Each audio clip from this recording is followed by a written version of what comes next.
welcome Liz Bouchon back to our daytime kitchen this morning. She's always whipping up something sassy, and today we're talking about a nice spring cake, maybe for a graduation.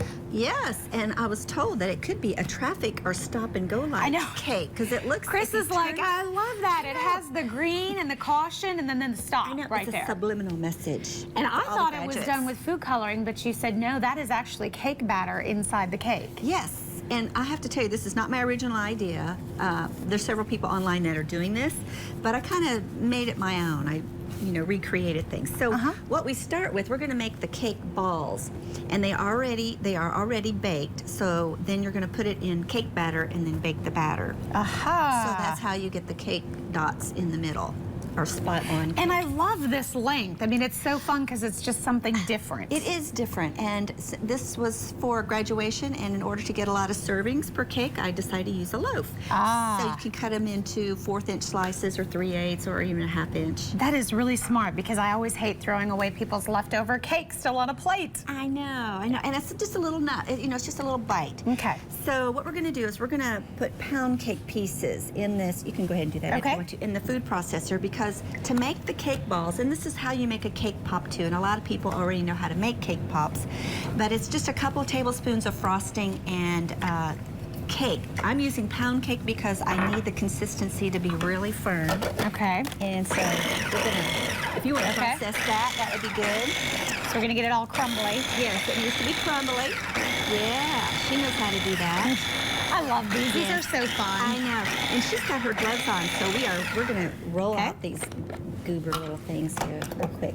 Okay, so then what I want to do, I'm going to add, I went ahead and added the coloring, and you want to do that with the frosting. Go ahead and mix your color, and then we're going to add the crumbs. Okay, right into that. So you did the green here, green food coloring in your icing. Yes. And I may just use, you know what I'm going to do? I'm going to dump this. I like using the counter, so we're going to dump it. Okay. Okay. Because we have clean countertops. Yes, we do. I cleaned it. I did. And the reason we were wearing gloves is because you're just going to get in there and mix it up the best way you can. Mix it because we're going to make, and it's so fun because it's like putty. I mean, I just love playing with it. Which is one of those things you said, cake pops becoming so popular right now, and that's really the same technique that you do with a cake pop. Yes, yes. And a lot of people will use regular cake. I decided to use pound cake because I needed a sturdier cake. Okay. I know this makes a mess, but you know what? We're in the kitchen, so it's okay. Once you do your green, you're going to do this same technique using 2 other colors. Yes. And the recipe is already on my website, on my blog, if people want to go there. It's just lizbouchon.com, and they can find the complete recipe. It smells so good. Yeah, it does smell good. It's amazing. And Chris asked me if we flavored the cake balls, and I guess you could. I didn't because I want the flavor of the cake.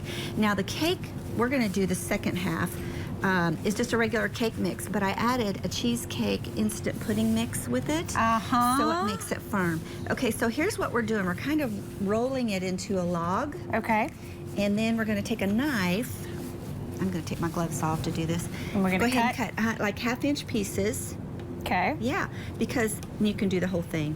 Okay. Yeah, and then what we're going to do is we're going to roll those, and that equals our cake balls. Now, by doing it this way, you make sure that all your balls are the same size. Now, is this something where we need to go ahead and refrigerate them to make them firm, or are we just dropping them in a cake so it doesn't really matter? Yes, in fact, I like to put them in the freezer. You do? Okay.